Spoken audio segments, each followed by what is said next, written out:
El legendario Rox D. Sebek finalmente revela su gran plan, y junto con eso descubrimos quiénes formaban realmente parte de su tripulación, que llegó a ser conocida como la más temida de todos los tiempos. Y como si eso no fuera lo suficientemente impactante, también revela que se inspiraba en una figura histórica sumamente importante del pasado. Si quieres entender todo lo que pasó en el capítulo 1155 de One Piece, titulado Los Piratas Rocks, entonces quédate conmigo, porque en el video de hoy te voy a mostrar absolutamente todo. Antes que nada, quiero pedirte que te suscribas al canal si te gusta One Piece y quieres recibir más videos como este de primera mano. También deja tu like en el video, solo te toma un segundo. Ahora sí, vamos con el video. La historia ya empieza justo donde terminó el capítulo anterior. Rox D. Sebek acaba de llegar a Elbaf y allí se encuentra cara a cara con el pequeño Loki. Se le acerca y le pregunta si realmente está en Elbaf y si Harold, el gran rey gigante, está cerca. Loki confirma que sí, que efectivamente están en el reino de los gigantes, pero dice que su padre está fuera, en una misión lejos de allí. Curioso y algo desconfiado, Loki comenta lo diminutos que son esos visitantes. Al fin y al cabo, era la primera vez que veía humanos, pero a Rox no le interesa en absoluto ese tipo de comentario. Lo que de verdad quiere saber es cómo puede contactar con Harold. Como Loki es su hijo, seguramente hay alguna manera de enviarle un mensaje, ¿cierto? Rox le pregunta el nombre al chico, y este responde sin dudar, y es en ese momento que el pirata hace su jugada. Le dice a Loki que vuelva a casa y le pida a alguien que avise a Harold que su hijo está gravemente herido.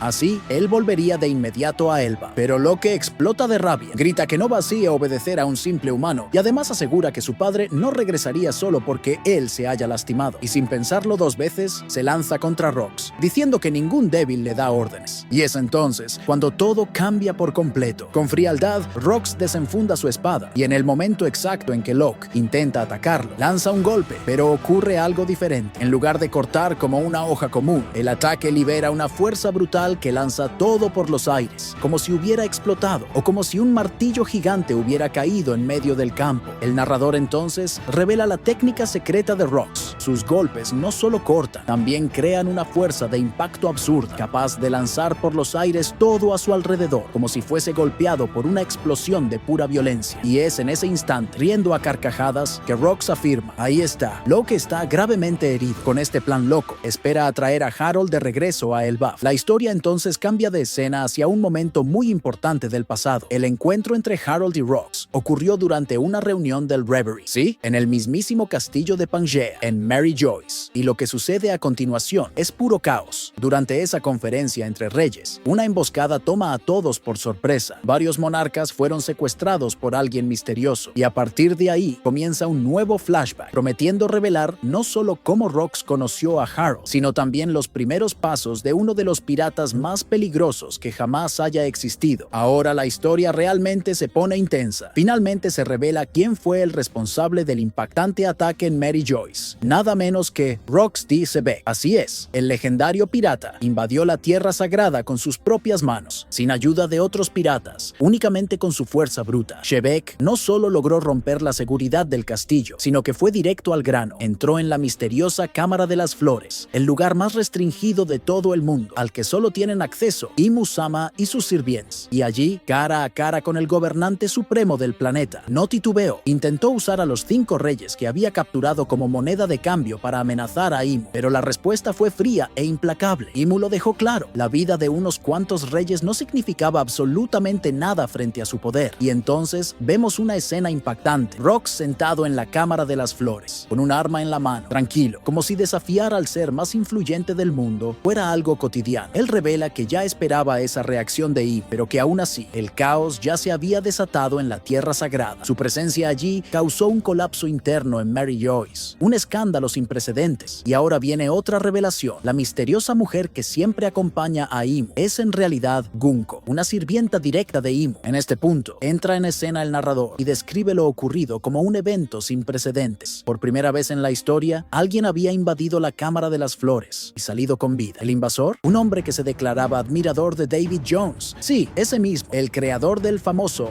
Davy Back Fight. Pero Sebek sabía que ese no era su momento. No estaba allí para ganar ese día, sino para dejar una advertencia. Prometió regresar, y esa promesa fue hecha directamente a Imu-sama. Ahora presta atención a esto. El hecho de que Rox admirara a David Jones no es un simple detalle. Según muchas teorías, David Jones Jones podría haber sido el propio Joy Boy, el primer pirata de la historia, aquel que vivió durante el siglo vacío. Al fin y al cabo, se dice que David Jones fue maldito y vivió en las profundidades del océano, igual que Sunesha, el compañero de Joy Boy. La conexión es demasiado fuerte como para ignorar, y si Rox conocía toda esa historia, tiene todo el sentido que viera a David Jones o a Joy Boy como una figura legendaria, alguien digno de ser seguido. No era solo un pirata, era alguien que conocía los secretos más profundos del mundo. Pero espera, que aún hay más. El narrador continúa y revela un detalle muy extraño. Ese mismo día, otro invasor logró atravesar las defensas de Mary Joyce. Carol, el guerrero gigante, aparece corriendo por los pasillos envueltos en llamas, perseguido por los guardias de los nobles mundiales. Trata de justificarse, gritando que entiende que las negociaciones fracasaron y que se arrepiente de haber entrado allí. Pero los guardias lo acusan de haber secuestrado a los 5 reyes. Desesperado, Carol grita que no fue él, y los soldados además anuncian que un almirante ha sido asesinado y que el verdadero culpable se dirige al castillo. Y es en ese instante cuando todo se revela. Justo delante de Harold aparece la figura de Rox D. Shebeck, avanzando hacia él. En ese mismo momento, Carol lo entiende todo. Se da cuenta de quién estaba realmente detrás del secuestro y grita, lleno de rabia, que ese hombre es el verdadero culpable, no él. Rox observa a Harold y se sorprende al ver gigantes en la tierra sagrada, preguntándose en qué momento todo se volvió un caos tan grande. Es entonces cuando ambos se miran fijamente y se lanzan al combate. El impacto del choque entre sus armas libera una poderosa onda de haki del rey, partiendo el cielo en dos, de forma similar a lo que vimos cuando Shanks se enfrentó a Barba Blanca. El poder del haki es tal que las hojas ni siquiera se tocan realmente. El aire a su alrededor estalla por la fuerza liberada, pero la destrucción no termina ahí. La fuerza del choque entre Rox y Harold es tan absurda que todo a su alrededor, en un radio de 2 kilómetros, es borrado del mapa. Toda presencia humana cercana fue aniquilada, muy probablemente incluyendo nobles y guardias que se encontraban en las cercanías. Emocionado por la fuerza de su oponente, Rox sonríe y pregunta, ¿quién es el gigante que se atrevió a detener su golpe? Harold responde con su nombre, a lo que Rox también se presenta. Luego, lanza una propuesta atrevida. Le dice a Harold que dirija su próximo ataque hacia la ciudad, ya que si es capturado, será reducido a la esclavitud. Harold responde que no tiene razón para hacer eso, pero Rox insiste, ordenándole simplemente que obedezca. Aún así, Harold decide no entrar en el juego del pirata. En lugar de atacar, elige huir del lugar. Le pregunta rápidamente a Rox hacia dónde queda Elba, y él señala en dirección al Nuevo Mundo. Antes de marcharse, Rox comenta que si ambos sobreviven a esa locura, tal vez se encuentren de nuevo, pero Harold deja claro que eso no sucederá. Afirma que no anda con criminales y, en un acto de valentía insana, salta desde la propia Red Line, dejando incluso al implacable Rox sorprendido por tal audacia. Justo después, el narrador retoma el hilo de la historia. Revela que el almirante derrotado por Rox no resistió a sus heridas y murió, y con todos los crímenes cometidos en un solo día, el nombre de Rox se esparció como fuego por todo el mundo. Rápidamente se convirtió en uno de los hombres más buscados, con una recompensa altísima puesta sobre su cabeza. Y un detalle curioso, la pose en su cartel de buscado es exactamente la misma que la de Buggy, una pista más que sugiere alguna conexión entre ambos. Pero eso fue solo el comienzo. Con el tiempo, Rox interceptó un barco cargado con impuestos destinados a los nobles mundiales, atacó sin piedad y explotó la puerta de la justicia antes de escapar ileso una vez más. Con todo el dinero robado, finalmente se lanzó de lleno al camino de la piratería y comenzó a formar su propia tripulación. Cada paso que daba Rox parecía una provocación directa al gobierno mundial, pero su próximo objetivo no sería el gobierno, sino otros piratas. En el inframundo de los mares existe un antiguo juego llamado Davy Back Fight, un enfrentamiento entre tripulaciones que define en diversas pruebas quién pierde y quién gana aliados, o incluso su propia bandera. Rox utilizó este juego como herramienta para reunir a los piratas más talentosos. La historia entonces nos lleva de vuelta a ese momento, cuando, tras herir a Loke con su espada, Rox es informado de que Harold ya va en camino, ya que Loke fue gravemente herido. Harold regresa rápidamente a Elba, visiblemente angustiado, pero al ver que Locke ya se está recuperando, respira aliviado. Al conversar con el chico, Carol reconoce que sabe lo resistente que es, pero le advierte que debe evitar involucrarse con el mundo del crimen. Esta vez fue solo una caída, pero en otro momento podría enfrentarse a algo mucho peor. Locke sonríe, pensando que su padre volvió solo por él, y por un instante se siente importante, pero enseguida intenta ocultar ese sentimiento, diciéndose a sí mismo que fue solo una coincidencia que su padre apareciera justo en ese momento. Poco después, Carol se reencuentra con Rox y le dice que ha oído hablar mucho sobre su fama. Le pregunta qué es exactamente lo que está haciendo allí. Rox, con su actitud relajada, responde que echaba de menos a Harold y,